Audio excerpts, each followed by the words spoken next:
Hello aspirants, welcome to daily news analysis of the Hindu and Indian Express. Today the date is February 24. So let's get started.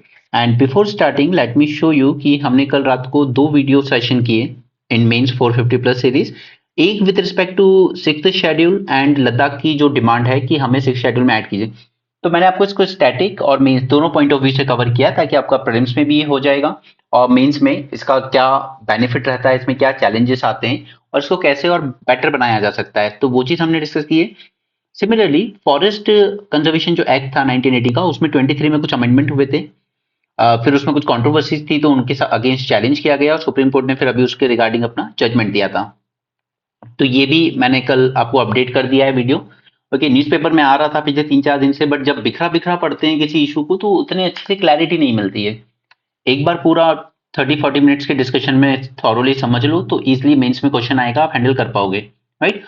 एक video 6 schedule वाला मैंने सबके लिए open रखा था and forest conservation वो restricted है, आप में जिसने सब्सक्रिप्शन लिया है उसको मिल गया होगा। ऑलराइट, सो चलिए आगे चलते हैं। आज के न्यूज में सबसे पहले तो जो रायसीना डायलॉग चल रहा है उसमें हमारे फॉरेन मिनिस्टर ने फिर से वही रिपीट कर रहा है कि वेस्ट पुश कर रहा है रशिया को चाइना के क्लोज जाने में। मैंने आपके साथ ये पूरा पहले भी डिस्कस किया होगा कैसे फिर से वर्ल्ड दो कैंप में डिवाइड होता जा रहा है। यहाँ पे रशिया, ठीक है, वो चाइना के करीब जा रहा है। क्यों? क्योंकि रशिया के पास रिसोर्सेज बहुत हैं, ऑयल हो गैस हो बहुत ज्यादा है, मिलिट्री पावर बहुत ज्यादा है। क्योंकि ये आर्म्स रेस में था, यूएसएसआर जब था पूरा उसके बाद रशिया बना वो, तब ये आर्म्स रेस में था यूएसए के साथ कोल्ड वॉर के टाइम। तो मिलिट्री वेट इसके पास काफी ज्यादा है, मतलब इसकी इकोनॉमी उतनी स्ट्रांग नहीं है बट ये पंच करने की बात आएगी तो काफी हैवीली पंच कर सकता है मिलिट्री पावर के दम पे। चाइना इकोनॉमी इकोनॉमिकली बहुत ज्यादा पावरफुल है and it is always in need of resources. Russia को चाहिए मार्केट, सबसे बड़ा मार्केट चाइना का ही है, राइट। और वो उसको हमेशा एनर्जी नीड रहेगी, चाहे वो ऑयल हो गैसेज हो। और इन लोगों ने 400 बिलियन डॉलर की 400 बिलियन डॉलर की एक पाइपलाइन भी डाली है, ठीक है, रशिया टू चाइना। हम भी चाहते थे कि वो पाइपलाइन एक्सटेंड हो, इंडिया तक आए, बट ऐसा हो नहीं पाया। इसके अलावा नॉर्थ कोरिया जो अभी तक कहीं ना कहीं दबा रहता था वो भी बहुत एडमेंट हो गया, क्योंकि ये दोनों ही कंट्रीज उसको पॉपअप करने की कोशिश कर रही है ताकि यूएसए पे एक प्रेशर बना रहे। उसके बाद फिर एक और कंट्री है जिसको यूएसए ने ही परेशान किया, वो है ईरान। बार बार उस पर सैंक्शन लगाते लगाते उसने ईरान को भी इन्हीं के कैंप में धकेल दिया ऑलमोस्ट, राइट। फिर आता है पाकिस्तान। अफगानिस्तान से जब विड्रॉ कर गया ना यूएसए, उसके बाद यूएसए को पाकिस्तान की ज्यादा जरूरत थी नहीं, क्योंकि अफगानिस्तान लैंडलॉक था। आपको जो भी मटेरियल मैन मूव करने हैं, एम्यूनिशन मूव करना है, लॉजिस्टिक मूव करने, पाकिस्तान के थ्रू ही करने होते थे फ्रॉम अरेबियन सी। तो यूएसए को उस वक्त पाकिस्तान की जरूरत थी, इसलिए यूएसए इसको बहुत ज्यादा इकोनॉमिक एड प्रोवाइड करता था पाकिस्तान को, बिलियंस ऑफ डॉलर देता था, ठीक, ताकि अफगानिस्तान में वो सपोर्ट करे यूएसए को।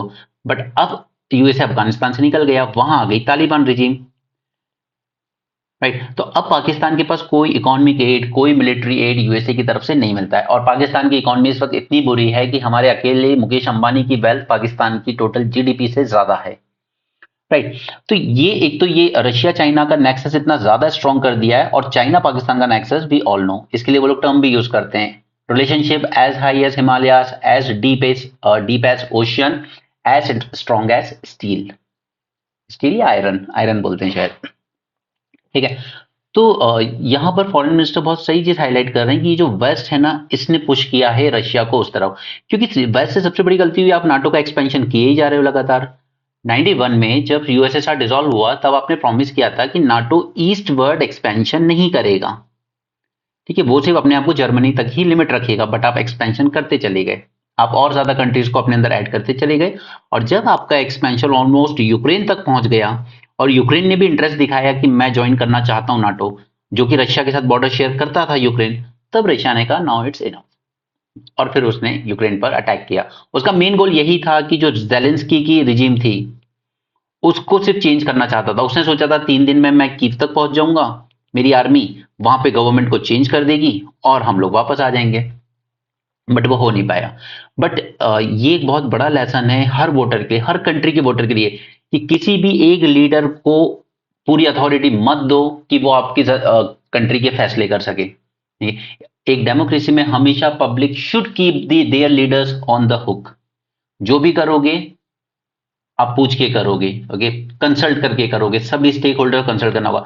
ये प्रेसिडेंट ने पर्सनल इंटरेस्ट लिया कि नाटो का मेंबर बन के ये फायदा होगा वो फायदा होगा, बट सफर कौन कर रहा है आज? यूक्रेन की पब्लिक। पॉलिटिशियंस का कुछ नहीं जाता, वॉर के टाइम भी वो अंडरग्राउंड हो जाते हैं। It is public who fight, it is public who lose their life. Okay, तो यहाँ पे ऐसा कुछ नई बात नहीं है, डायलॉग चल रहा है। The world must give Russia more options rather than closing doors and pushing it towards a closer embrace with China. LAC पर स्टैंड ऑफ चल रहा है हमारा भी चाइना के साथ, उस पर भी कोई ज्यादा प्रोग्रेस नहीं है। इंडस एक्स फोरम दिल्ली, ठीक है, जो यहीं पे चल रहा है, इसने कहा है कि बुली नेचर है चाइना का, बुली करता है वो अपने नेबर्स को। It is a mistake for western countries to railroad Russia into single option. चाहिए, ये हैं जस्टिस बेला त्रिवेदी, ये पहले लॉ सेक्रेटरी भी रही हैं under Modi government in Gujarat, right, Gujarat में। और इनके बारे में कहा भी जाता है कि कई बार पॉलिटिकली जो सेंसिटिव केस होते हैं ना, वो जानबूझकर इन्हीं को दिए जाते हैं, और इनके जजमेंट भी जो होते हैं कहीं ना कहीं थोड़ा सा प्रो गवर्नमेंट होते हैं। तो यहाँ पर ईडी ईडी ने तमिलनाडु के 5 डिस्ट्रिक्ट कलेक्टर्स को समन भेजा था मनी लॉन्ड्रिंग के केस में कि आपने इलीगल सैंड माइनिंग प्रमोट की है अपने यहाँ पर, ठीक है, हमें आप पे मनी लॉन्ड्रिंग के डाउट्स हैं, तो आप जवाब दीजिए इस पे। तो मैड्रास हाई कोर्ट में केस गया, और मैड्रास हाई कोर्ट से कोर्ट में तो सक्सेसफुल हो गई तमिलनाडु गवर्नमेंट स्टे लेने में, ठीक है, मैड्रास हाई कोर्ट ने स्टे दे दिया इस पे। बट फिर सुप्रीम कोर्ट में आया, तो सुप्रीम कोर्ट में she is questioning the Madras government कि आपके पास कौन सी अथॉरिटी है कि आप ईडी के समन का जवाब दे रहे हैं? जवाब तो सीधे डिस्ट्रिक्ट कलेक्टर्स को देना था, आप यानी कि तमिलनाडु गवर्नमेंट, आप क्यों जवाब दे रहे हैं? Let the collectors respond to the summon. But Tamil Nadu government का आर्ग्यूमेंट है कि देखिए, अगर कोई भी इन्वेस्टिगेशन करनी होगी जो कि with in territorial limit of state हुआ हो, जो भी एक्ट हुआ है इलीगल माइनिंग वगैरह का, तो या तो वो स्टेट गवर्नमेंट की रिक्वेस्ट पे हो सकता है या कॉन्स्टिट्यूशनल कोर्ट की डायरेक्शन पे हो सकता है। ईडी के पास खुद से ऐसी कोई जुरिस्डिक्शन नहीं लगती कि वो किसी स्टेट में आकर वहां के डिस्ट्रिक्ट कलेक्टर से ये सब चीजें पूछ सके, राइट। तो ये केस है। नेक्स्ट है make public orders of Jammu Kashmir internet ban. आप पब्लिक नहीं करते हो, आप इंटरनेट बैन के ऑर्डर्स दे देते हो, बट उसको पब्लिक नहीं करते हो, बस impose. Supreme court ordered government on Friday to publish the final decision of the committee which reviews internet suspension order in UT of Jammu and Kashmir. Okay, और ये जो कमिटी है जो रिव्यू करती है इनको, it act as an internal check into the proportionality of the temporary suspension order.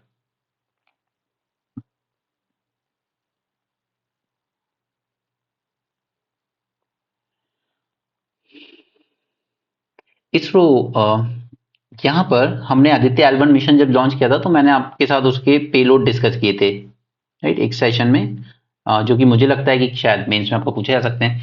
तो उसी में से एक पेलोड था plasma analyser package for Aditya, right. इसने डिटेक्ट किए हैं the impact of coronal mass ejection. इसका इंस्ट्रूमेंट का शॉर्ट नेम पापा is an energy and mass analyzer designed for in situ measurement। Okay, वहीं पे मेजर करना है हमें, ऐसा नहीं कि धरती पे मेजर करेंगे, वहीं पे मेजर कर रहे हैं हमने जो लाग्रांज पॉइंट 1 पर इसको सेटल किया है। Measurement of solar wind electrons and ions in the low energy range. इसमें 2 सेंसर लगे हुए हैं, स्वीप नाम से एंड स्पीकर नाम से सेंसर रही है उसी में।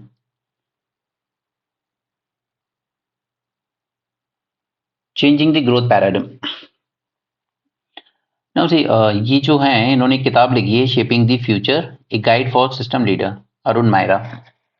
Just a second guys.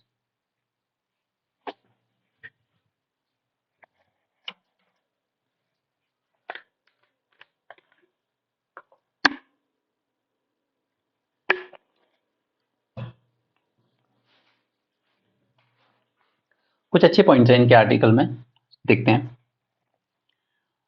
First is, अब इसको ध्यान से पढ़िए, India's economy is not healthy. किसने कहा है? Governor of RBI has said in an open letter to union finance minister. More GDP does not improve the well-being of citizens if it does not put more income in their pocket. Okay, so इन्होंने जो कहा है कि they need decent job. अब सी, आपको दिन रात बताया जाता है 5 ट्रिलियन बन जाएंगे, वर्ल्ड की थर्ड लार्जेस्ट बन जाएंगे, बट अगेन जो मैं कहता हूँ कि अगर उसका मतलब ये है कि 4 ट्रिलियन सिर्फ 10% पॉपुलेशन के पास ही जा रहा है, बाकी का 1 ट्रिलियन आप 90% में बांट रहे हो, तो ये कौन सा डेवलपमेंट है, राइट? क्योंकि पर कैपिटा इनकम नहीं बढ़ेगी। और जब भी ये जो हाई नेटवर्थ इंडिविजुअल होते हैं, ये अपनी इनकम फिर लग्जरी टाइप के प्रोडक्ट्स में ही खर्च करेंगे, वो मॉलडीव जाएंगे, वो दुबई जाएंगे, बट आपकी जो ओवरऑल इकोनॉमी है उसमें डिमांड जनरेट नहीं होगी अगर there is high accumulation of wealth with only this top 10% population, जिसे हम कहते हैं Gini coefficient. And I told you कि वर्ल्ड की सबसे ज्यादा इनइक्वल कंट्री है रशिया, और सेकेंड रैंक पे आता है इंडिया। इतना ज्यादा डिफरेंस है रिच एंड पुअर में, राइट? बस वही चीज ये हाईलाइट कर रहे हैं इसमें। पहले जनरली क्या ऐसा अप्रोच माना जाता है, पहले आप अपनी इकोनॉमी का साइज बढ़ा लीजिए, increase the size of the pi before it's redistribution, okay? जिसे हम लोग अपनी इकोनॉमी में भी कंसिडर करते हैं as trickle down effect. Trickle down effect, ये टर्म आपको पढ़ने को मिलेगा, यानी कि पहले इकोनॉमी को बढ़ने दो, ठीक है? उसके बाद हम इसको रीडिस्ट्रीब्यूट कर लेंगे, यानी कि सभी लोगों में डिवाइड होती जाएगी ताकि इसके बेनिफिट भी सबको मिले। तो पहले अब मुझे ये बताइए, मैंने आपके साथ इकोनॉमी के कुछ एमसीक्यूज किए थे, उसमें मैंने एक कर्व की बात की थी कि पहले आपकी इकोनॉमी जब ग्रो होती है तो इनइक्वालिटी बढ़ती है, एक हद तक पहुंचेगी, और फिर आपकी इनइक्वालिटी डिक्रीज होना शुरू हो जाती है। कौन सा कर्व था वो? मैंने आपके साथ पहले डिस्कस किया है, अगर आपने फॉलो किया होगा अच्छे से तो आपको पता होगा, ठीक? ऐसे ही रिवीजन होता है यार, करंट अफेयर में जैसे चीजें आती रहेंगी, अपने नॉलेज को अप्लाई करते रहो उसमें, राइट? चलो now, India is becoming one of the most unequal countries in the world with its flawed model of economic progress. हमारी जीडीपी यूपीए गवर्नमेंट के टाइम भी 10 साल तक 7.2% पर ईयर से ग्रो होती रही, और ये जो एनडीए गवर्नमेंट के 10 साल हैं ये भी 7.2% से ही ग्रो हुए। बट जो स्ट्रक्चरल कंडीशन थी जिसकी वजह से इनएक्विटेबल ग्रोथ बढ़ रहा था इकोनॉमी में, वो स्ट्रक्चर चेंज नहीं हुआ है, वो एज इट इज ही है अभी भी, इनफैक्ट और ज्यादा वर्स हो गया है। बीजेपी से राइटिस्ट गवर्नमेंट जो जनरली होती है ना, वो मार्केट बेस्ड चीजों में ज्यादा बिलीव करती हैं rather than socialist kind of things. हमें फोकस करना है इंक्लूसिव एंड सस्टेनेबल डेवलपमेंट पर। देखो, वर्ल्ड की आज जितनी भी इकोनॉमीज है ना, सब एक ही फेज से गुजरी है। पहले एग्रीकल्चर से आगे बढ़ी, सरप्लस आया, उसके बाद फिर इंडस्ट्रीज में इन्वेस्ट किया, उसके बाद एजुकेशन, हायर एजुकेशन से फिर सर्विस सेक्टर ग्रो हुआ, राइट? तो यही ग्रोथ रही है पूरे वर्ल्ड की, ठीक? एग्रीकल्चर से इंडस्ट्री, फिर सर्विसेज, रूरल से urban and so on. India has not developed sufficiently because both industrialisation and urbanisation have been too slow, बहुत स्लो। अभी हमारे अर्बनाइज पॉपुलेशन कितनी है? 32% समथिंग, 32%। इंडस्ट्रियलाइजेशन में हमारा जीवीए में इंडस्ट्रीज का कितना परसेंट शेयर है?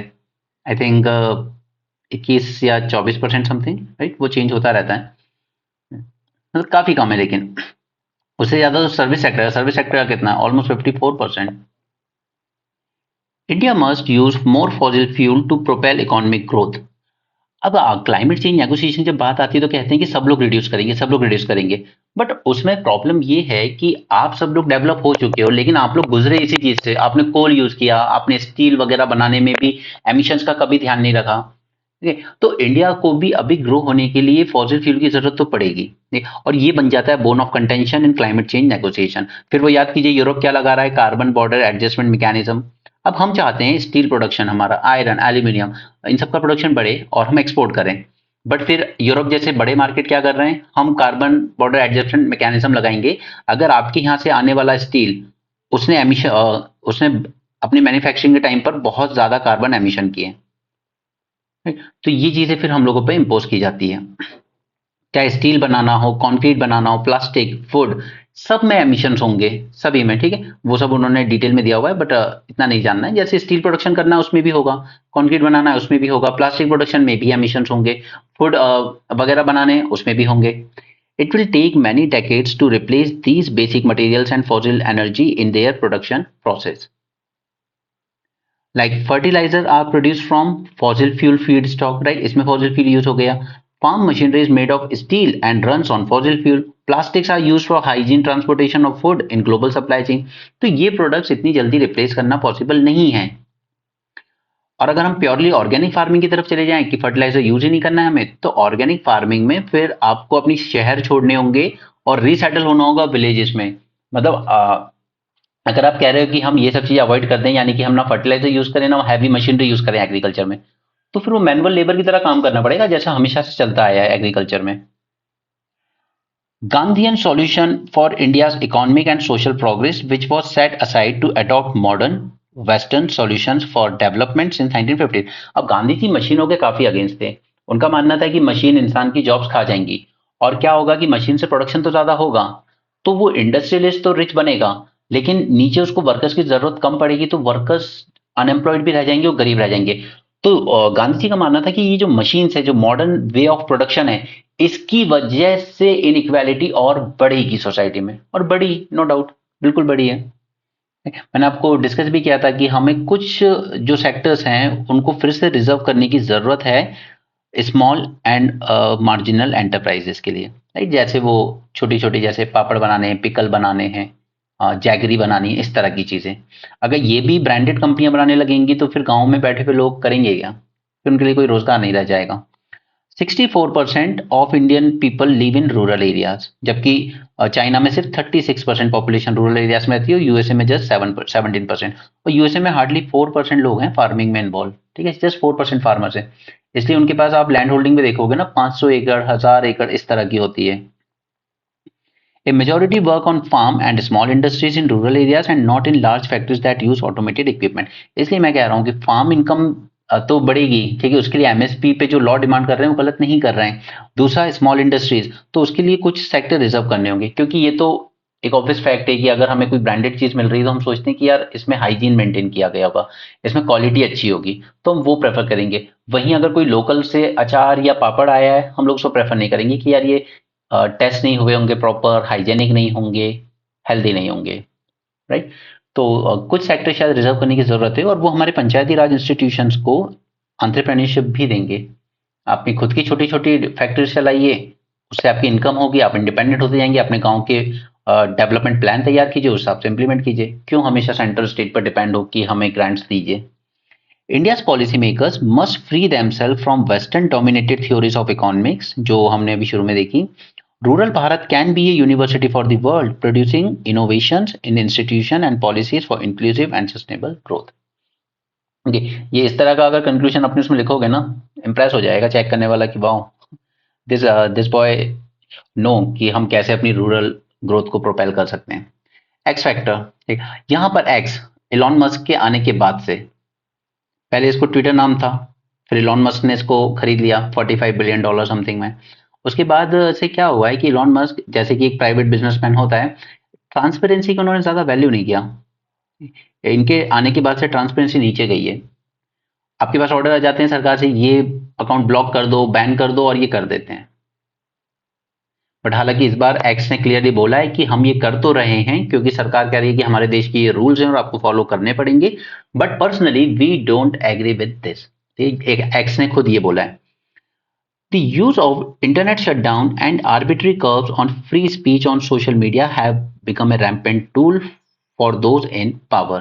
जैसे हरियाणा और राजस्थान, जहां दोनों जगह बीजेपी की सरकार है, उसने फार्मर प्रोटेस्ट को हैंडल करने के लिए यही किया, ट्विटर अकाउंट ही बंद करा दिए जो उनको कवरेज दे रहे थे। जी, शटडाउन्स जो हैं एकदम आर्बिट्रली यूज किए जा रहे हैं, बिल्कुल कोई बेसिस नहीं है जिसका, without any adequate cause, using vague reasons like law and order. Reason ये दे रहे हो कि इससे लॉ एंड ऑर्डर डिस्टर्ब हो जाएगा। अगर प्रोटेस्ट ही नहीं करने दोगे एक डेमोक्रेसी में, तो फिर किस बात का law and order, right. Similarly, thus failing the proportionality test laid out in Anuradha Bhasin versus Union of India. Now you should remember this point, ठीक है। अनुराधा भसीन केस, ये हमने पहले भी एक बार डिस्कस किया था। उसमें सुप्रीम कोर्ट ने यही कहा था कि आप जो ऑर्डर दे रहे हो कि ये बैन कर दो, ये ब्लॉक कर दो, इसको टेक डाउन कर दो, इस पोस्ट को या वीडियो को, it should stand the proportionality test. But ये टेस्ट फेल कर जाएंगे अगर गवर्नमेंट के सारे ऑर्डर्स देखने जाएंगे तो। ये कोई बात नहीं होती कि हम फार्मर प्रोटेस्ट को कवरेज करने वाले अकाउंट को बैन इसलिए करवा रहे हैं क्योंकि इससे लॉ एंड ऑर्डर डिस्टर्ब हो सकता है। लॉ एंड ऑर्डर तो फिर सभी तरह से डिस्टर्ब हो सकता है।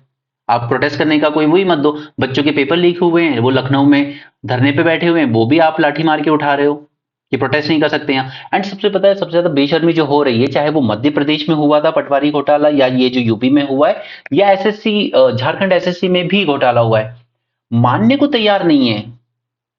ये जो पीएससी एसएससी एग्जाम करा रहे हैं, व्यापम ने हमारे यहाँ कराया, वो मानने को तैयार नहीं कि गलत हुआ है, जबकि सारे प्रूफ सामने हैं उसके बाद भी। खैर वो बच्चे डिजर्व भी यही करते हैं, sorry to say that, but उन लोगों ने अपने आप को पॉलिटिकल लाइंस पे इतना बांट लिया है कि नहीं, ये लीडर ही अच्छा है, वो लीडर ही अच्छा है। वो जब तक कुछ नहीं बोलते, वो तब तक एक पोस्ट भी नहीं करेंगे सोशल मीडिया पर, जब तक उन्हें ये नहीं लगता हम कौन सा ये वाला एग्जाम दे रहे हैं, जब तक उनकी खुद की बारी ना आ जाए। आज किसी एग्जाम में हो रहा है, कल दूसरे में होगा, आज किसी स्टेट में हो रहा है, कल आपके में भी होगा। ओके। जो यूथ पॉलिटिक्स का जो कंसेप्ट आया था ना देश में, वो आया इसीलिए था कि यूथ अपने कंसर्न रेज करेंगे, बट यूथ अलग अलग पार्टीज में बट गया। एक यूथ प्रोटेस्ट कर रहा है तो दूसरा उसी को काउंटर करेगा। अब कल तिहाड़ी एक तिहाड़ी पत्रकार है, नाम नहीं बताऊंगा मैं, वो तिहाड़ी पत्रकार कहता है कि पुलिस को करप्ट भी कहते हो और पुलिस की नौकरी भी करनी है। कुछ 40,000 पोस्ट आई थी ये यूपी कांस्टेबल वाले में, और 50 लाख फॉर्म भरे गए। अब तिहाड़ी पत्रकार कह रहे हैं कि बताइए, पुलिस को करप्ट कहते हैं ये बच्चे और इनको नौकरी भी पुलिस में करनी है। भाई टैक्स दे रहे हैं, वो सारे बच्चे टैक्स दे रहे हैं। एनीवे, गोदी मीडिया के बारे में क्या बोलें। Alright, issuing notices through social media campaigns such as X to block the accounts of those leading or even supporting the protest without even issuing the reasons. Reasons तक नहीं देती है गवर्नमेंट और कहती है इसको बैन कर दो, ब्लॉक कर दो। Twitter or X has also approached the Karnataka High Court to challenge the several of the blanket blocking orders that were issued by Ministry of Electronics earlier, जब पहला फार्मर प्रोटेस्ट हुआ था। ठीक है, और शर्म की बात यह है कि वहां पे कर्नाटका हाई कोर्ट ने डिसमिस कर दिया एक्स की पिटीशन को, ये कह के कि सरकार ने जो किया सही किया। तो ये और बेशर्मी वाली बात है। Okay, unfortunately for X, ever since Elon Musk take over has not been publishing its transparency report, वो रिपोर्ट पब्लिश ही नहीं कर रहे हैं। X under Mr. Musk is no longer a thriving platform for free speech, discussion, information sharing, and even critique of government.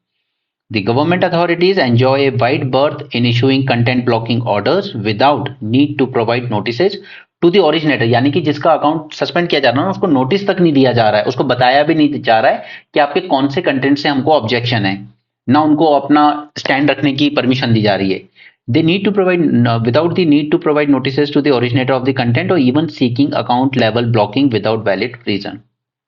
Right, this was the more worrisome. ठीक है, क्योंकि Karnataka high court ने जो जजमेंट दिया ना, उसने यही कहा कि government authorities enjoy a wide berth of issuing the content blocking order without need to provide the notices to the originator. Right, ये ऑब्जर्वेशन था कर्नाटक का, हालांकि एक्स ने अपील की है फिर। ओके, बट लेट्स सी क्या निकल के आता है। India's reputation as a free, open, and democratic society a key reason for social media companies to operate in the country beyond just the presence of a large consumer base. Social media अगर India में इतना high grow किया है तो वो इसलिए किया है क्योंकि यहाँ पे अभी तक free, open and democratic society है हमारे पास। बट अब गवर्नमेंट जिस तरह से पेश आ रही है, इमरजेंसी जैसे ही हालात हैं, खैर नहीं भी है तो लग जाएगी और जरूर लगेगी। Just wait till end of this year. Raisina dialogue. अब रायसेना डायलॉग में एक ग्रुप आया नॉर्डिक बाल्टिक कंट्रीज का, जिन्होंने अपने आप को कहा NB8। ठीक है, पहली बात कि इसमें NB8 यानी कि 8 ग्रुप्स, 8 कंट्रीज हैं। राइट, अब ये 8 कंट्रीज के नाम जान लेते हैं। देखिए, इसको ग्रुप में याद कीजिएगा तो बंच में याद हो जाएगा। एस्टोनिया, लाटविया, लिथुआनिया, तीनों एक दूसरे के से कनेक्टेड हैं। ठीक है, लाटविया, लिथुआनिया और ये एस्टोनिया। ठीक, ऊपर फिर वो जो मैप में एक ऐसे कंट्रीज बनती हैं 3 बैक टू बैक। ठीक है, they are called as Norway, Finland and Sweden. Right, उसके अलावा आइसलैंड एंड डेनमार्क। ठीक है, ये 8 कंट्रीज हैं, इजिली याद हो जाएंगे। NB8 ग्रुप इन्हीं का है। In times of turmoil and conflict the world need more trust, dialogue and cooperation. Let us join forces to protect and defend peace and stability, oppose aggression, and maintain a rule-based world order and strengthen a world economy based on free trade, sustainability, long-term and partnership. Mostly बोल बच्चे नहीं है, but वो ये कह रहे हैं कि क्यों N8 कंट्रीज और इंडिया का कॉपरेशन बहुत ज्यादा जरूरी है। एडवांस इकोनॉमी है इनकी, बहुत ज्यादा आउटवर्ड लुकिंग है, इनोवेशन ड्रिवन है, complementary and fully integrated into world's largest single market area, that is European common market. Okay, वो और India, we both share the commitment to democracy and human rights.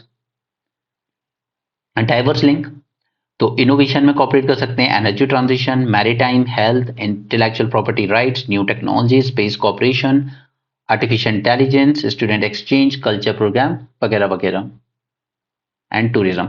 अब ये ना बहुत ज्यादा Russia को क्रिटिसाइज कर रहे हैं, और ऑब्वियसली करना भी चाहिए क्योंकि ये शेयर भी करते हैं उनके साथ बॉर्डर, रशिया के साथ। In a time of geopolitical shift, और फिनलैंड ने तो अभी ज्वाइन भी किया है नाटो को, तो उसकी अपनी वरी है। In a time of geopolitical shift, the security of the Nordic Baltic region and Indo Pacific is interlinked to tackle the both traditional and non traditional security threat.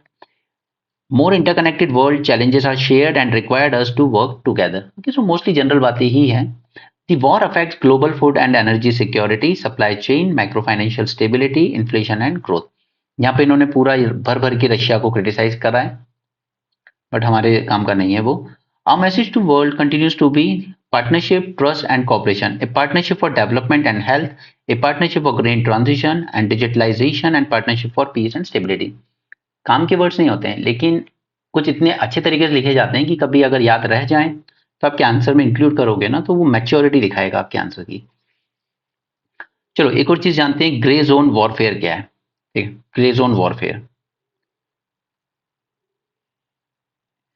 No, चाहे south China सी हो या northern borders हो हमारी, ठीक है, this grey zone warfare is a kind of military action below a particular threshold that would invite a response. यानी कि आपने कुछ ऐसा किया है जो मतलब उस थ्रेशोल्ड पे तो नहीं पहुंचा है कि फुल फ्लेजेड वॉर हो जाए, लेकिन हाँ इस थ्रेशोल्ड पे पहुंचा है कि ये एक मिलिट्री रिस्पॉन्स इनवाइट कर सकता है सामने वाली कंट्री से। ठीक है, उसी को कहते हैं आप grey zone warfare. Proper war नहीं है, बट हम लोग सामने वाले को उस लेवल तक ले जा रहे हैं पर जहां पे अब हमें लगता है कि अब ये रिस्पॉन्ड करेगा, बस वहीं तक ले जा रहे हैं। Gray zone, in gray zone warfare, the dividend of the action may be available only after a long time. अब देखो इससे रिलेटेड ना एक और चीज चलती है हमारी, जिसे हम कहते हैं कोल्ड स्टार्ट डॉक्ट्रिन। इसका मतलब होता है एकदम स्विफ्ट रिस्पॉन्स। ये पहले हमेशा इंडिया डिनाई करता रहा कि हमारे पास ऐसी कोई डॉक्ट्रिन नहीं है और हम लोगों ने ना ऐसा कुछ कर रहे हैं, बट बीच बीच में अलग अलग आर्मी चीफ इसको एडमिट करते रहे हैं कि yes India have a cold start doctrine, और वो डेफिनेटली इंडिया यूज करेगा अगर, जैसा कि इनका थर्ड प्रॉमिस है after article 370 and Ram temple, the third promise जो बचा है बीजेपी का वो है पीओके लेना, और लेने की कोशिश भी करेंगे, और if my gut feeling is right तो इसी साल कोशिश करेंगे। ठीक है, वो कोल्ड स्टार्ट डॉक्ट्रिन वहीं यूज होगी, यानी कि बहुत स्विफ्ट रिस्पॉन्स, जहां हम 24-48 आवर्स में अपनी पूरी फोर्सेस को मोबिलाइज कर सकते हैं। क्योंकि जब पार्लियामेंट पे अटैक हुआ था ना अटल जी के टाइम, उस टाइम भी हमने कोशिश की थी कि हम रिस्पॉन्स करेंगे, और हमने काफी हैवी मोबिलाइजेशन भी किया था अपनी आर्म फोर्सेस का, टैंक्स का, हमने सब कुछ रेल के थ्रू हम टैंक्स को आगे पहुंचा रहे थे। लेकिन इस रिस्पॉन्स को पूरी तैयारी करने में हमने लगा दिए 6 दिन से ज्यादा, राइट। और तब तक तो पाकिस्तान भी तैयारी कर चुका था कि अगर इंडिया ऐसा कुछ करना जा रहा है तो हम भी तैयार हैं। तो कोल्ड स्टार डॉक्ट्रिन अगर हमारे पास उस वक्त होती तो हम विद इन 24 to 48 आवर्स इसको यूज कर लेते। ठीक है, 6 दिन का वक्त नहीं, 20 to 48 आवर्स, यानी इतनी जल्दी करेंगे कि सामने वाली आर्मी को तैयारी करने का मौका ही नहीं मिलेगा, राइट। ये कहलाता है कोल्ड स्टार डॉक्ट्रिन। इसको कभी अलग से जानेंगे अगर मेंस के लिए इंपॉर्टेंट होगी तो। ना ये कांग्रेस ने कुछ बहुत अच्छा डेटा निकाला है, मतलब कांग्रेस ने क्या निकाला, एक न्यूज एजेंसी ने निकाला था। और जैसा मैं आपसे कह रहा हूँ कि इलेक्ट्रल बॉन्ड सबसे बड़ा फ्रॉड है वर्ल्ड का। ठीक है, एटलीस्ट इंडिपेंडेंट इंडिया में तो सबसे बड़ा फ्रॉड है, और ये पता चलेगा एक बार जब गवर्नमेंट जाएगी ना, हर कंपनी आगे बताएगी कैसे उन लोगों ने मर्जी से नहीं दिया है, मजबूरी में भी देना पड़ा है। क्योंकि यहाँ पर देखिए कुछ डेटा एक बार देख लीजिए, एग्जाम पॉइंट ऑफ व्यू से नहीं बता रहा हूँ बट जस्ट आपकी अवेयरनेस के लिए। एटलीस्ट 30 फर्म्स ऐसे हैं who are that were facing search, raid and investigation by ED, income tax department and CBI. इन 30 फर्म्स ने बीजेपी को डोनेट किए 335 करोड़। राइट, मतलब मेरे ही यहाँ रेड भी पड़ रही है और मैं ही डोनेट कर रहा हूँ। क्यों? क्योंकि पहले रेड डाली जाती है, फिर आपको बताया जाता है आपने डोनेशन क्यों नहीं दिया, और फिर वो डोनेशन देते हैं तो फिर केस क्लोज हो जाता है। राइट, ऐसी 30 फर्म्स देखे गए हैं जिन्होंने बीजेपी को डोनेट किया और ये डोनेशन दिया भी गया है with in 1 month of the red. आज रेड पड़ी, 1 महीने के अंदर आपने इतना डोनेशन दिया है, 335 करोड़। अब इन 30 फर्म्स में से 23 फर्म्स ऐसे भी हैं जिन्होंने बीजेपी को पहले कभी डोनेशन नहीं दिया था। इलेक्टोरल बॉन्ड आने से पहले उन्होंने बीजेपी को कभी डोनेशन नहीं दिया था, जो भी रीजन हो कि हम नहीं बिलीव करते आपकी आइडियोलॉजी में। लेकिन ये रेट पड़ी, उसके बाद इन्होंने 187 करोड़ तक डोनेट किया, 23 कंपनीज आउट ऑफ दिस 30। बाकी 7 तो चलो पहले भी डोनेट कर रही थी बीजेपी को, बट 23 ने तो कभी किया ही नहीं था पहले donation. At least 4 of these companies donated a total of 9 crore within 4 months of the visit from central agencies। तो कहीं ना कहीं ये तो वही बात हो गई कि खुल के एक्सटॉर्शन हो रहा है। ठीक है, पैसे नहीं दोगे हमारी पार्टी को तो हम आपके यहाँ रेट डाल देंगे।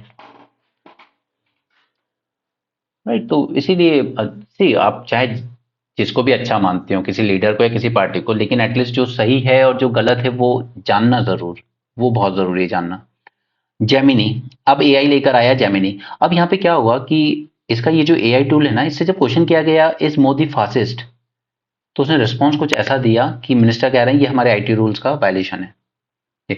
एक तो गूगल का पहले बार्ड चलता था, BARD, ठीक, अब उसी का अपडेटेड वर्जन आया है Gemini. It is violating India's information technology laws and criminal codes. क्यों? These are direct violation of rule 3(1)(b) of IT rules. वो कहाँ गया? राइट, यहां पर जब यूजर ने पूछा इज मोदी ये फासिस्ट, फासिस्ट मतलब वो जो नाजिज्म एंड फासिज्म जब आप पढ़ते हो ना, हिटलर और मुसोलिनी वाला वर्ल्ड हिस्ट्री में, वो आइडियोलॉजी थी इनकी। तो यहाँ पर जेमिनी आर्टिफिशियल इंटेलिजेंस ने रिप्लाई किया कि mister Modi has been accused of implementing policies that some experts have characterised as fascist. तो ये बात मिनिस्टर को पसंद नहीं आई है। कल हमने देखा था सरोगेसी रूल सेंटर ने अमेंड किए to allow couples to use donor gametes. पहले अलाउ नहीं था, पहले जो कपल सरोगेसी करवा रहा है उसको खुद ही देना पड़ते थे, बट अब डोनर से गैमेट्स देना अलाउ कर दिया गया। अच्छा, ये सब सरोगेसी एक्ट वगैरह हम पहले डिस्कस कर चुका हूं, मैं दोबारा नहीं करूंगा, वो उन बच्चों का टाइम वेस्ट होता है जो रेगुलर फॉलो करे। लेकिन इसके जो नोट्स हैं वो आप मुझे टेलीग्राम ग्रुप से ले लेना, ठीक है, मैं वहां पे शेयर कर दूंगा। राइट, क्योंकि सेम चीज बार बार डिस्कस करना it's not good for those students who are following it regularly, but आपको इसके नोट्स टेलीग्राम ग्रुप से मिल जाएंगे, ठीक है। और मैं वैसे नोट्स नहीं बनाना पसंद करता हूँ एकदम हौच पौच टाइप के, नो, जितना सिंपल रख सकें हम उतना सिंपल रखना चाहिए। प्रिपरेशन को सिंपल रखोगे, इजी रखोगे, तभी रिजल्ट आएंगे। Union government modified the surrogacy regulation rule in 22 and notified that both gametes need not come from married couple। Okay, अब ऐसा जरूरी नहीं होगा।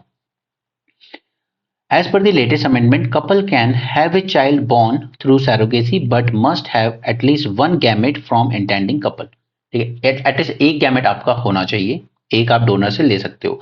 इसके अलावा सिंगल वुमेन को भी अलाउ कर दिया गया है, but they must use self egg और donor sperm to avail surrogacy. उनको एग्स खुद के ही यूज करने पड़ेंगे। Union health ministry has now amended the earlier rules that stated that couples undergoing surrogacy must have both gametes from the intending couple. ठीक है, पहले दोनों गैमेट्स उस कपल से ही आने चाहिए थे, बट अब ऐसा नहीं है। अब एक गैमेट आप डोनर से ले सकते हो और एक आपका खुद का हो सकता है, बट इसके लिए जरूरी है कि डिस्ट्रिक्ट मेडिकल बोर्ड आपको सर्टिफाई करे कि ईदर हस्बैंड और wife constituting the intending couple suffers from a medical condition necessitating the use of donor gametes। Clear, ये समझ में आया?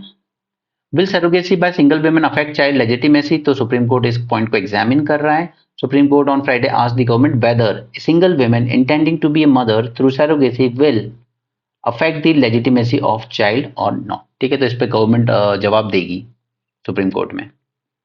कैनबिस, ठीक है, हमारे इंदौर में भर भर के मिलती है। एनीवे, यहाँ पे जर्मन पार्लियामेंट ने एक लॉ पास कर दिया है जहां पर उसने लीगलाइज कर दिया है cultivation and consumption of limited amount of cannabis. Limited, okay, पूरा नहीं। Cultivating up to 3 plants for private consumption and owning up to 25 grams of cannabis would be legalized। यहाँ पर supreme court, Pakistan supreme court के against protest चल रहा है bye Ahmadi religious sect का एक आदमी था, उसके अगेंस्ट कुछ जजमेंट आया, तो यहाँ पे जो हार्डलाइन लोग हैं वो लोग इसके प्रोटेस्ट कर। और ये अहमदीज वही हैं वही है जब हमारा एनआरसी वगैरह का इशू चल रहा था ना, एनआरसी सीएए का, ठीक है। तो उस टाइम पर यही बोला गया था कि ये अहमदीज भी तो परसिक्यूटेड पीपल है ना, ठीक है? तो फिर आप इनको क्यों नहीं अलाउ कर रहे हो पाकिस्तान अफगानिस्तान से आके इंडिया में शरण लेने के लिए? आपने सिर्फ नॉन मुस्लिम्स को ही क्यों अलाउ किया है कि वो इंडिया में आ सकते हैं सिटीजनशिप लेने, राइट? उसके अलावा फिर तमिल का केस था कि श्रीलंका से आने वाले हिंदू तमिल्स को क्यों नहीं इंक्लूड किया आपने? ठीक है, वो भी तो वहां पे परसिक्यूटेड माइनॉरिटी रहे। तो दो दो मेन कंसर्न थे उसमें, एक तो कि नॉन मुस्लिम्स लाइक दीस अहमदियास, इनको क्यों नहीं अलाउ कर रहे, ये भी वहां पे परसिक्यूशन हो रहा है इनका। दूसरा, रोहिंग्यास, ठीक है, म्यांमार वाले, इनको क्यों नहीं किया? और श्रीलंका को ऐड क्यों नहीं किया? आपने सिर्फ 3 कंट्रीज ऐड की ना, पाकिस्तान, अफगानिस्तान एंड बांग्लादेश। आपने सिर्फ 3 कंट्री लागू की कि इनसे आने वाले नॉन मुस्लिम्स को हम अपने यहाँ जगह देंगे। श्रीलंका को ऐड क्यों नहीं किया? वहां पे भी हिंदू तमिल्स का परसिक्यूशन हुआ है। अर्मीनिया, अर्मीनिया अजरबैजान का इशू अब तक आपको समझ में आ गया होगा, कई बार डिस्कस कर चुके हैं। Azerbaijan, Armenia, Armenia predominantly Christian country, Azerbaijan mostly Muslim country है। ठीक, अब अर्मीनिया की प्रॉब्लम ये थी कि ये फंसा था टर्की और अजरबैजान के बीच। अब टर्की ने पूरा सपोर्ट किया अजरबैजान को। इनफैक्ट रिपोर्ट्स तो ये भी सजेस्ट करती हैं कि अजरबैजान में पाकिस्तान के भी मिलिट्री ऑफिशियल प्रेजेंट थे। वहां पे अफगानिस्तान के जो आप कह सकते हो कि फ्रीलांस फाइटर्स हैं, वो फाइटर्स भी अजरबैजान की तरफ से लड़ रहे थे, और टर्की ने भी इसको पूरा मिलिट्री सपोर्ट दे रखा था। बट आर्मेनिया, जो कि सीएसटीओ का पार्ट था, सीएसटीओ एक सेंट्रल सिक्योरिटी ट्रीटी ऑर्गेनाइजेशन था रशिया के साथ, ठीक है, तो आर्मेनिया को गुस्सा इस बात का है कि रशिया हमारी मदद के लिए आया क्यों नहीं। वो अपने प्रॉब्लम में फंसा हुआ था, राइट, वो यहां पर आया नहीं इनकी मदद के लिए। और टर्की, पाकिस्तान और अफगानिस्तान की मदद से अजरबैजान ने आर्मेनिया को डिफीट कर दिया और नगोर्नो काराबक्श रीजन को अनेक्स कर लिया। नगोर्नो काराबक्श रीजन से रिलेटेड जो एक इंपॉर्टेंट पॉइंट जो आपको क्वेश्चन आ सकता है एग्जाम, वो है लचिन कॉरिडोर, याद रखिएगा। Russia and Armenia have traditionally been allies, but relations soared last year when Russian peacekeepers did not intervene to stop Azerbaijan taking control of Nagorno-Karabakh from the Armenian separatists who reign the enclave. तो Armenia ने boycott कर दिया इस बार CSTO summit.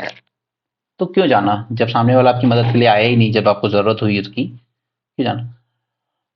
अब वो कहते हैं ना, बहुत तेजी से कोई ऊपर जाता है तो उतनी तेजी से नीचे भी आता है। यहाँ पर इन्होंने क्या किया, इन्होंने और ज्यादा मार्केट से पैसा उठाने के लिए अपनी खुद की शेयर होल्डिंग डायल्यूट करते चले गए ये, राइट। और इनकी फैमिली यानी कि इनकी वाइफ, इनके ब्रदर, इन सबके पास टोटल शेयर होल्डिंग रह गई सिर्फ 26%। अब 26% शेयर होल्डिंग है आपके पास सिर्फ, यानी कि आप बन गए हो माइनॉरिटी शेयर होल्डर। अब यहाँ पे उनके साथ ये हो रहा है कि जो इन्वेस्टर्स हैं, जो शेयर होल्डर्स हैं, उन्होंने बुलाई है एक इमरजेंसी में एक्स्ट्राऑर्डिनरी जनरल मीटिंग, और वहां पे वो लोग कंसिडर कर रहे हैं कि इनको डिसमिस करना है, मिस्टर रविंद्रन को, जो कि एक्चुअली फाउंडर हैं बायजू के। बट फाउंडर तो आप थे, लेकिन आप जब आपने फाउंड किया तो आपके पास 100% शेयर होल्डिंग थी, बट आपको और पैसा उठाना था मार्केट से एक्सपेंशन के लिए। आपने जगह जगह से उठाया, आपने अलग अलग शेयर होल्डर्स को अपने शेयर सेल करना शुरू कर दिया, और आपके पास रह गए अब सिर्फ 26% शेयर होल्डर। तो आप सिर्फ 26% शेयर्स के मालिक रह गए, तो आज आप ही को रिमूव करने की बात की जा रही है। और यही हुआ था एप्पल के फाउंडर के साथ भी। एप्पल के जो फाउंडर थे उनके साथ भी यही हुआ था, उन्हें उसी कंपनी से निकाल दिया गया जो कंपनी उन्होंने खुद बनाई थी, राइट। तो आगे बढ़ो, हवा में उड़ो, लेकिन कंट्रोल अपने हाथ में रखो।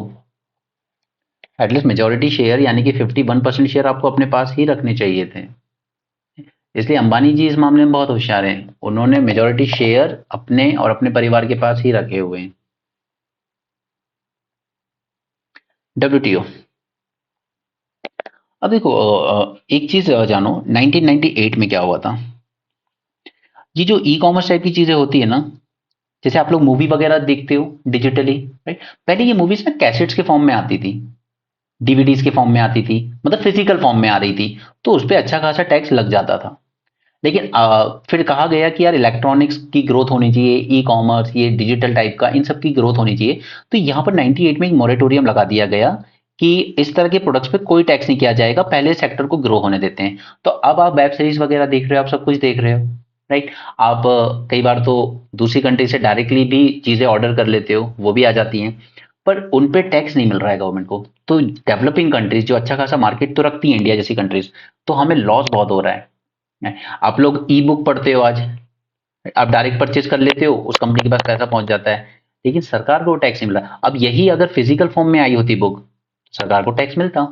नहीं, तो इसको इंडिया अब चैलेंज करना चाहता है कि ये मोरेटोरियम खत्म कीजिए, और डेवलप कंट्रीज चाहती हैं कि इस मोरेटोरियम को एक्सटेंड किया जाए और ज्यादा। राइट। तो यहाँ पर सेमीकंडक्टर इंडस्ट्री ने कहा है कि इंडिया अपने स्टांस को थोड़ा कंसीडर करे, क्योंकि डेटा ट्रांसफर अभी रोकना सही नहीं है, इससे इंडस्ट्री का नुकसान होगा। Global consortium of semiconductor industry groups has asked India to reconsider its plan to push for duties on cross-border digital e-commerce and data transfer. India चाहता है डिजिटल ई-कॉमर्स और डेटा ट्रांसफर पर ड्यूटीज लगाने का हमें मौका मिले, जैसे फिजिकल गुड पे ड्यूटी लगती है जब हम कुछ इंपोर्ट करते हैं। राइट, लेकिन आज आप अगर अमेजॉन प्राइम पे कुछ देख रहे हो तो सरकार को कुछ मिल नहीं रहा ना उसमें। नो, डब्ल्यूटीओ ने extending a moratorium in place since 1998 on applying duties on electronics transmission.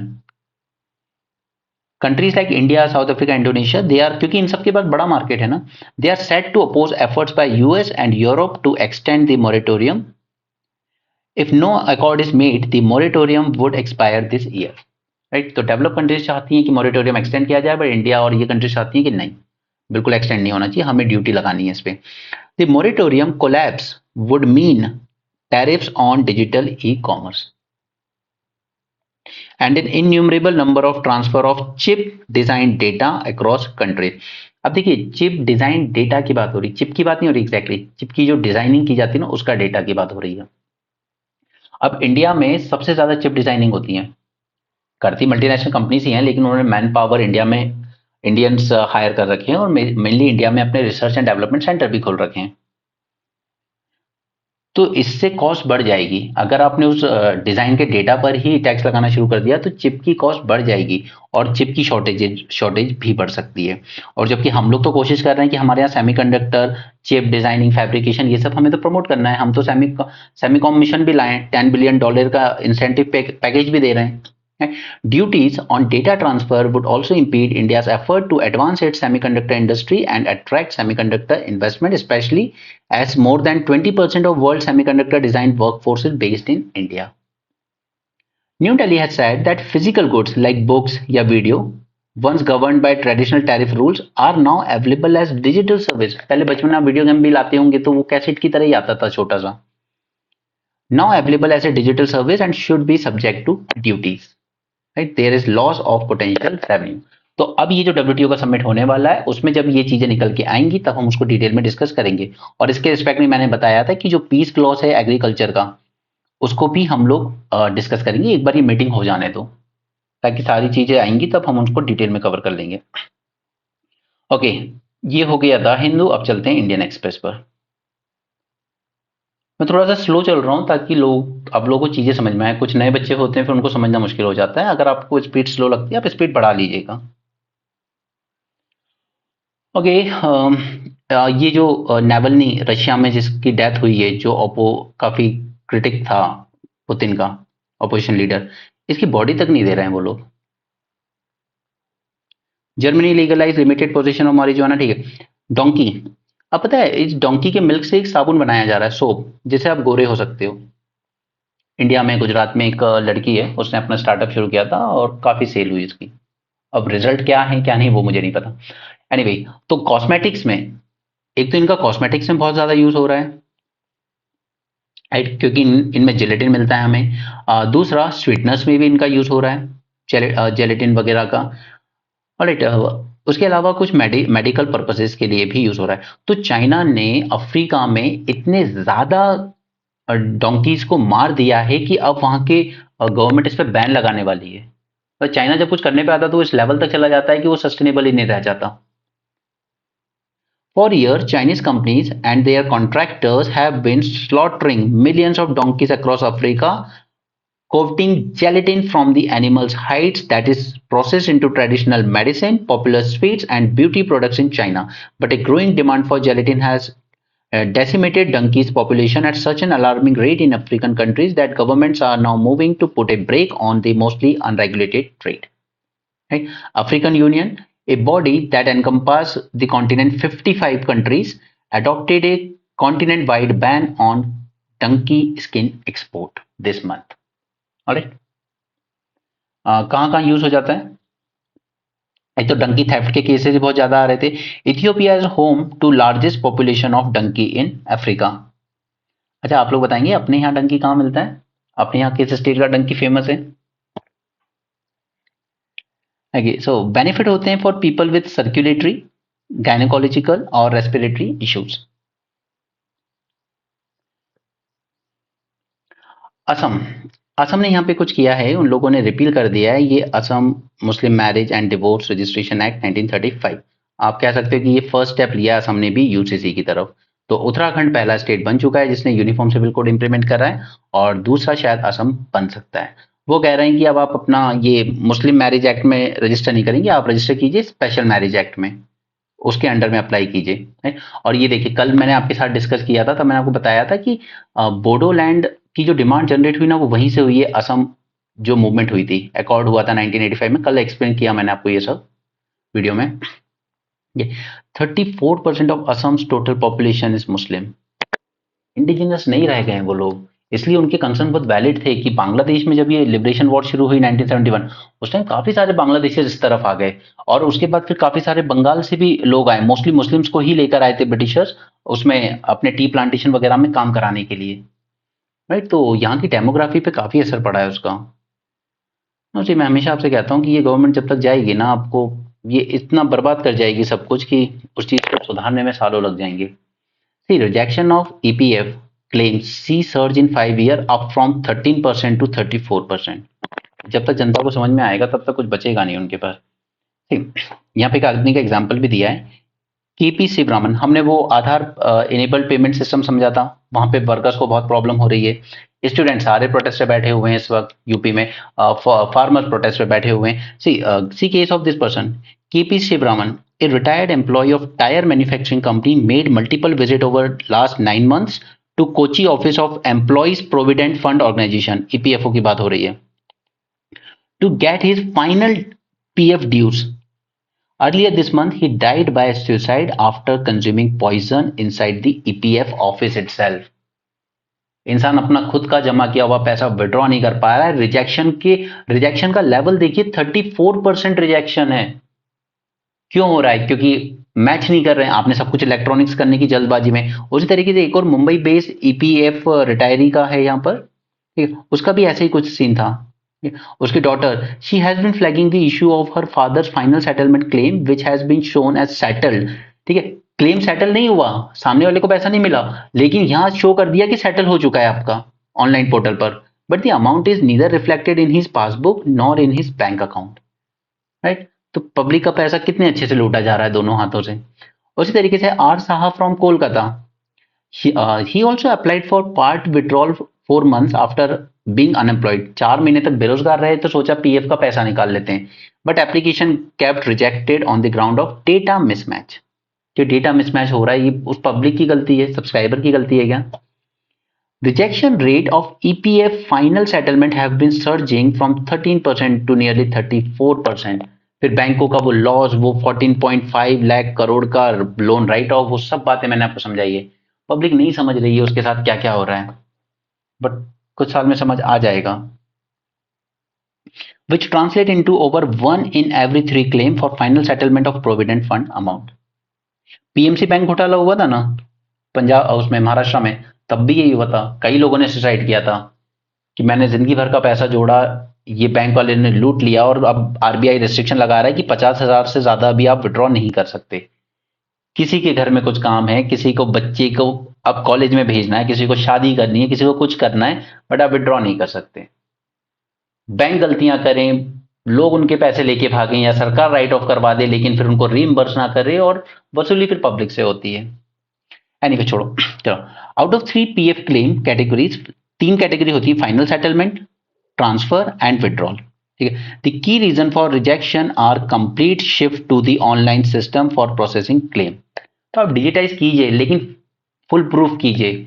उस डिजिटलाइजेशन की वजह से अगर पब्लिक को परेशानी हो रही है, सुसाइड करने पे मजबूर हो रहा है कोई, ऑफिस में आपके सामने पॉइजन कंज्यूम करने पे मजबूर हो रहा है, तो वे समझिए कि उसकी प्रॉब्लम कितनी ही बड़ी है।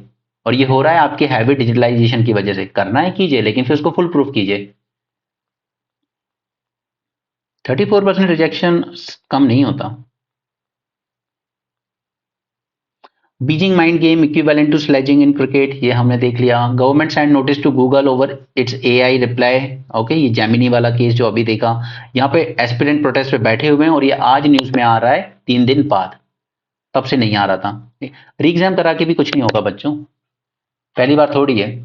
सरकार हर बार कह देती है कि हम जांच कराएंगे जांच कराएंगे। अगर जांच अच्छे से होती तो ये हर साल क्यों हो रहा है?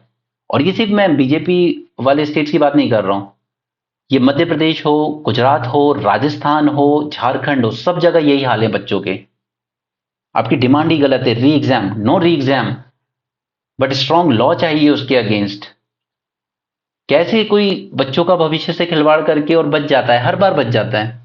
और मैं आपको एग्जांपल दूं, हमारे यहाँ एक बहुत बड़े मिनिस्टर हुआ करते थे, व्यापम घोटाले में उनको जेल भी हुई। उसके बाद जब उनको बेल मिली ना, 140 गाड़ियों का काफिला लेके आए थे स्वागत करने लोग उनका। आप तो करप्ट लोगों की पूजा कर रहे हो, तो उन्हें आपके बच्चों के भविष्य से क्या लेना देना? और ये जो बच्चे बैठे हैं, इनमें से आधे से ज्यादा के बच्चे खुद उसी गवर्नमेंट को वोट दे रहे होंगे जो इस वक्त यूपी में रूल कर रही है। फॉरेस्ट रिलेटेड मैटर कल ही रात को हमने पूरा कवर कर लिया है मेंस 450 प्लस में, ठीक है, वहां से देख लेना।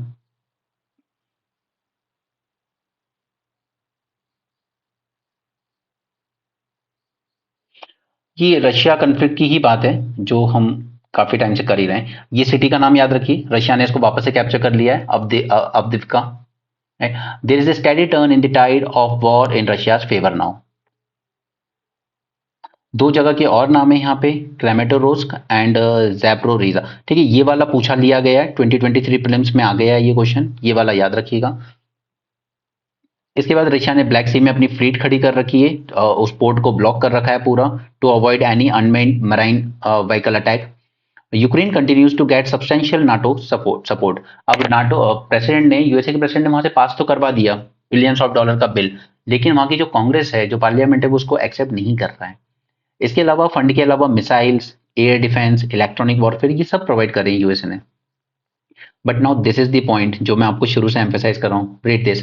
Ukraine is learning the hard way that in conflicts involving big powers, Russia, USA, the risk of partner being treated as proxy is real one. Ukraine को सिर्फ एक प्रॉक्सी बना के रख दिया, वहां लड़ते रहो रशिया से और रशिया को धीरे धीरे कमजोर करो, और हम आपको पैसे हथियार सब देते रहेंगे। बट बर्बाद तो आपका यूक्रेन हो गया पूरा, वहां के लोगों की लाइफ खराब हो गई, जिंदगी भर का बनाया सब खत्म हो गया।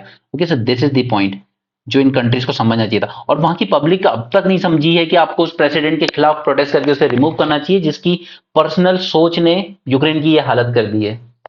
उसे लगता था नाटो ज्वाइन करने का फायदा है, वो करता चला गया, पब्लिक ने कभी उसको सीरियस नहीं लिया। इसीलिए इसे वोट देना काफी नहीं है पब्लिक के लिए, उन्हें अपनी इन्वॉल्वमेंट शो करनी चाहिए हर मैटर पे। वही चीज हमारे यहाँ भी हो रही है। कुछ लोगों ने ब्लाइंडली ये मान रखा है सरकार जो करती है अच्छी करेगी, मोदी जी बेस्ट हैं।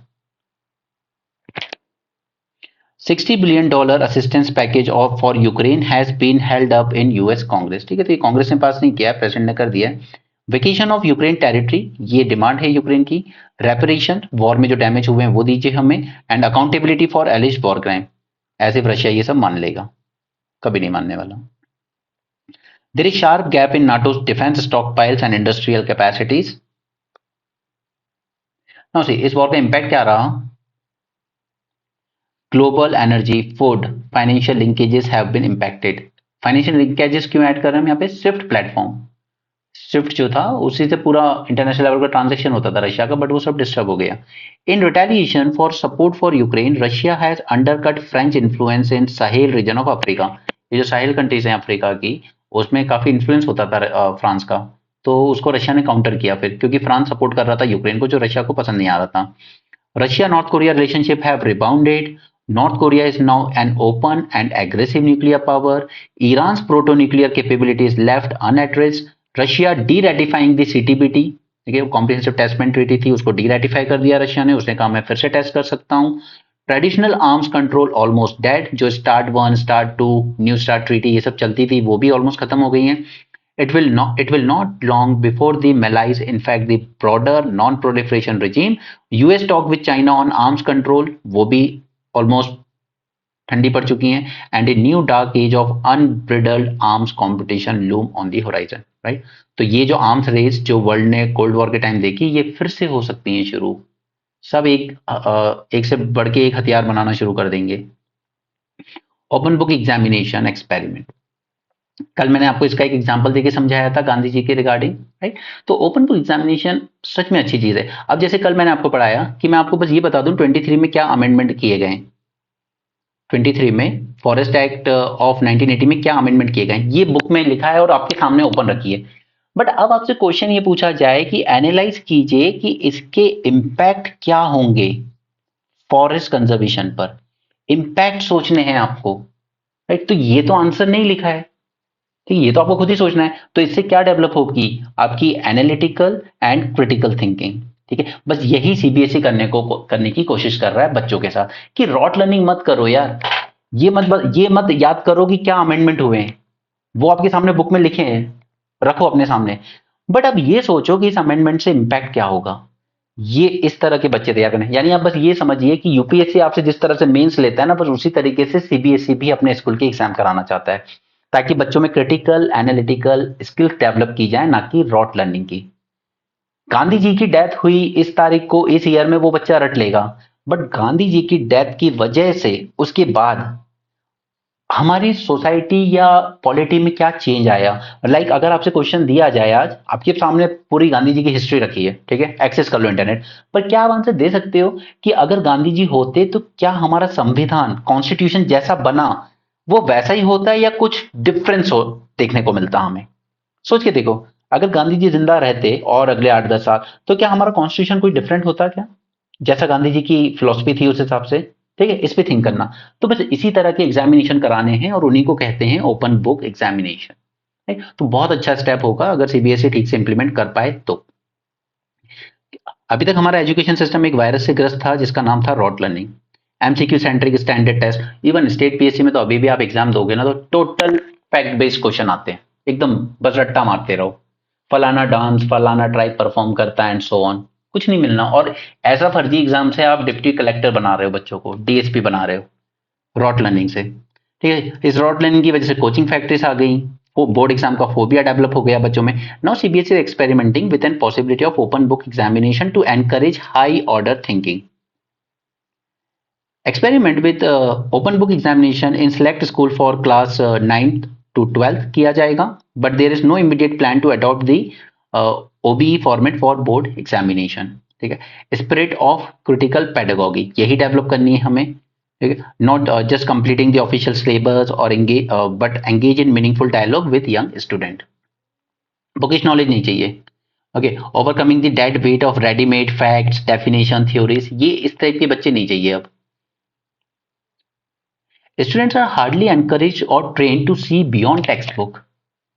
OBE demand qualitatively different kind of question, but अब दिक्कत ये है कि इसके लिए आपको क्वेश्चन भी अलग बनाने। अब यूपीएससी क्वेश्चन बनाता है, ऑब्वियसली बहुत मेहनत से बनते हैं, कोचिंग वाले हायर करते हैं, उसमें भी बहुत दिमाग लगता है, बट क्या स्कूल के टीचर कर पाएंगे ये काम, राइट। और फिर इन क्वेश्चन की दिक्कत ये है कि आप फैक्ट वाले जो क्वेश्चन होते हैं स्कूल में, वो तो हर साल रिपीट भी हो सकते हैं, कई बार रिपीट होते हैं, लेकिन यहाँ रिपीटिशन का स्कोप नहीं है, आपको हर साल टीचर को नए क्वेश्चन बनाएंगे। यानी कि फिर गांधी जी की डेथ हुई है तो उसको और अलग अलग एंगल सोचना होगा कि क्या गांधी जी होते तो कॉन्स्टिट्यूशन कुछ अलग होता, या गांधी जी होते तो क्या हम लोग उस टाइम जो मिक्स इकोनॉमी की तरफ गए, क्या हम मिक्स की जगह कंप्लीटली सोशलिस्ट इकोनॉमी की तरफ चले जाते, राइट। हर साल आपको नए एंगल से क्वेश्चन पूछने होंगे। And riddles to arouse and activate the critical faculty and creative imagination. Hence, those who design the question paper have to work hard, learn and unlearn simultaneously and transform task of framing questions into delicate art. और हमारे यहाँ school level पे teacher, मैं सबकी बात नहीं कर रहा हूँ बट मेजोरिटी की कर रहा हूँ, क्योंकि अभी भी बिहार में जो लाखों टीचरों की भर्ती हुई, तो वहाँ पे मीडिया पर्सन उनसे पूछ रहे थे, बट बेसिक्स पूछ रहे थे एकदम। अब बिहार में टीचर बने हो, बट बिहार की डिस्ट्रिक्ट बता दो कितनी है, उन्हें नहीं पता था। बिहार के होम मिनिस्टर कौन बने, नहीं पता था। अब ऐसे टीचर से आप ये उम्मीद करो कि वो इस तरह के क्वेश्चन फ्रेम कर पाएंगे क्रिटिकली, या बच्चों को इस तरह से सोचना सिखा पाएंगे। अब ऐसा तो नहीं है ना कि आपने फैक्ट्स बता दिए क्लास में, बुक में लिखवा दिए और उसके बाद कहा कि चलो अब ये क्वेश्चन आएगा एग्जाम में, आंसर करो। यार वो वो सोचना तो आप ही को सिखाना होगा ना, वो ब्रेन स्टॉर्मिंग तो उन बच्चों को आप ही को करानी पड़ेगी। तो यहाँ पे टीचर का रोल बहुत ज्यादा क्रूशियल हो जाता है। इसलिए मैं मानता हूँ कि अगर इस देश में सबसे ज्यादा आप किसी चीज की जरूरत है तो वो है ऑल इंडिया एजुकेशन सर्विस की, बहुत ज्यादा जरूरत है। There are implications on Gandhi, जैसे इन्होंने एग्जांपल दिया है कि गांधी जी के असैसिनेशन हुआ, ठीक है, तो इसके इम्प्लीकेशंस क्या पड़े इंडिपेंडेंट पॉलिटिक्स पे। अब कोई गाइड बुक, कोई कोचिंग सेंटर इनको बच्चों को हेल्प नहीं कर सकती, वो बच्चे को खुद ही सोचना होगा, अपने दिमाग को ट्रेन करना होगा, उसका कोई रेडीमेड आंसर नहीं बनेगा ऐसे क्वेश्चंस का। In other words, we need to educate the educators, encouraging them to evolve and grow every day and teach freely and creatively without fear. Yes, creative and critical thinking requires the spirit of freedom. लेकिन आपको spirit of freedom भी चाहिए, ठीक है। हो सकता है कुछ लोग गांधी जी के व्यूज से एग्री ना करें तो उनके खिलाफ कुछ नेगेटिव भी लिख सकते हैं। हो सकता है कोई वीर सावरकर से एग्री ना करता हो, वो कहे कि नहीं नहीं उन्होंने तो बहुत वो मांगी थी, माफीनामे भेजे थे सरकार को। या देखो उन्होंने माफीनामे भेजे वो अपनी जगह है, बट उन्होंने माफीनामे किस कंडीशन में भेजे और किस थॉट प्रोसेस की वजह से भेजे, ये आप आज इमेजिन नहीं कर सकते। कई बार लोग इसलिए भी माफी मांगते हैं कि यार मैं जेल से तो बाहर निकलूं फिर आगे जाकर वही काम शुरू करूंगा वापस, लेकिन जेल में रहकर तो मेरी आवाज पब्लिक तक पहुंचेगी नहीं। तो हो सकता है कि इस इंटेंशन से लिखे गए हों, तो आप ये कह के क्रिटिसाइज नहीं कर सकते नहीं नहीं वो काय के वीर थे, वो तो माफी मांग रहे थे। हो सकता है माफी इसलिए मांगी जा रही हो कि मैं एक बार जेल से तो बाहर निकलूं, फिर मैं अपने पब्लिक को वापस से मोटिवेट करूंगा। ठीक, तो उस वक्त की सिचुएशन के बेसिस पर आप डिसाइड नहीं कर सकते कि किसने माफी मांगी, क्यों मांगी। तो इसके लिए बहुत जरूरी है कि वो स्पिरिट ऑफ फ्रीडम और वो टॉलरेंस स्पिरिट भी हो, राइट। रिजर्वेशन जैसे सेंसिटिव मैटर पे जब डिबेट हो तो भाई टॉलरेंस भी रखिए और सामने वाले को फ्रीडम भी दीजिए अपनी बात कहने की। ये नहीं कि आपस में लड़ना शुरू कर दिया, जो कि सोशल मीडिया पे हो ही जाता है जनरली। तो ये ओपन बुक एग्जामिनेशन टीचर्स के लिए बहुत चैलेंजिंग होगा, स्पेशली विद पर्सनल एक्सपीरियंस। आपने भी अपने आसपास देखा होगा मोस्ट ऑफ द टीचर्स जो 50s में होते हैं वो कुछ नया सीखने की इच्छा भी नहीं रखते। नॉट पॉसिबल, और उनकी भी गलती नहीं है। कुछ तो ट्रेनिंग ही प्रॉपर हुई है और कुछ उस एज में आके वो नया सीखने का मोटिवेशन भी नहीं रह जाता है। आखिरी के 5-10 साल तो टीचर इज लाइक बस पढ़ लो अपने आप से। You must constantly activate your mind and experiment with ideas. There is no ready-made answer in the textbook. You need to sharpen their analytical thinking and creative imagination style of writing. तो ये बहुत अच्छा है, ठीक है। And trust me, इसका आपको mains में क्वेश्चन मिलने के पूरे पूरे चांसेस हैं। यूपीएससी क्योंकि यही सब तो चाहता है ना, जब वो बच्चों में ये स्पिरिट इनकलकेट करना चाह रहा है तो वो आप में यूपीएससी एस्पिरेंट में तो ये स्पिरिट देखना चाहेगा ही ना। ये सब्सिडी डिजाइनिंग से रिलेटेड है, ये जो एलपीजी वगैरह पे दोबारा से शुरू की गई है, राइट। बट यहाँ पे कहा गया है, इसमें बस एक पॉइंट अच्छा है उसको पिक कर लो कि वो चीज अच्छी नहीं है कि अपफ्रंट आप पे कर दीजिए जितना भी रेट चल रहा है अभी, I am not aware of it, okay, 1100 something cylinder का, और उसके बाद आपको सब्सिडी मिल जाएगी। बट कुछ लोगों के लिए ये अपफ्रंट पे करना भी अपने आप में डिफिकल्ट टास्क होता है। तब इसके लिए क्या किया जाए, इसके लिए आप यूज कीजिए ई रूपी का। इस पे मैंने आपके साथ पहले मेंस 450 प्लस में सेशन किया था, देखिए सेंट्रल डिजिटल बैंक करेंसी, इस नाम से आपको एक वीडियो मिल जाएगा मेंस 450 सीरीज में, वहां से समझ लेना, ठीक है। ये इसकी सबसे अच्छी बात है कि इसको पर्पज स्पेसिफिक बनाया जाता है ये डिजिटल करेंसी। यानी कि अगर मैंने कहा है कि ये डिजिटल करेंसी मैंने आपको इशू कर दी है तो ये एलपीजी की सब्सिडी में ही यूज हो सकती है सिर्फ, ये नहीं कि आप इसकी इसी इसी पैसे को कहीं और यूज कर लोगे किसी और काम में। No, it is purpose driven, ये सिर्फ वही एक्सेप्टेबल होगी उसी पर्पस के लिए, राइट। आरबीआई इशू करता है इसको, where a digital voucher worth subsidy amount can be provided to Ujjwala Yojana beneficiaries beforehand via SMS or QR code. It addresses the concerns about diversion of the subsidy as well. तो ये एक point काम का था बस। Russia Ukraine पर ये already काफी जान चुके हैं, अब और नहीं जानना।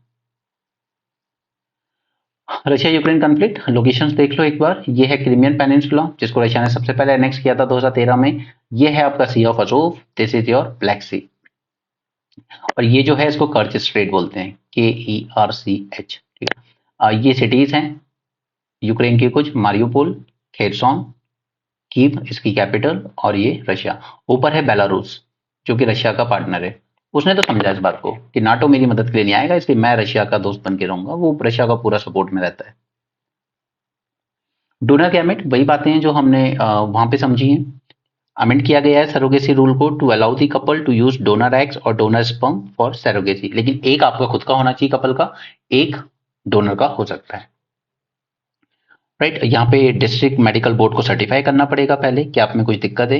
इफ ए डिवोर्स और window women opt for surrogacy, then egg has to come from the mother only. Single women अगर बच्चा करना चाहती है तो एग्स तो उसको खुद के ही देने होंगे. Right now the new amendment will keep surrogacy open to older women as well as those who cannot produce eggs because of certain medical conditions. क्योंकि एज के साथ साथ quality and number of eggs नीचे जाने लगते हैं. The act allows to surrogacy only to two categories: widow and divorced women.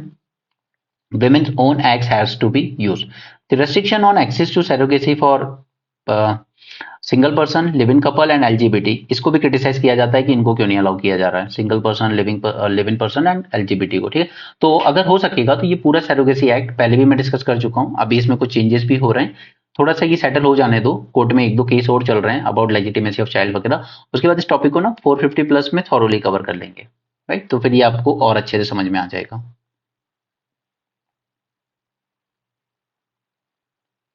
Okay, that's it for this session.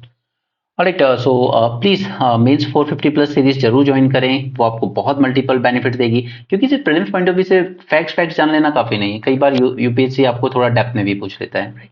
और prelims revision series चल रही है एंड टेलीग्राम पे जो क्विज मैं पोस्ट करता हूँ उसको जरूर देखा कीजिए, वो उसकी इंपॉर्टेंस आपको एग्जाम हॉल में समझ में आ जाएगी. Okay, so that's it for this session. Thanks for joining. Have a great day and keep learning.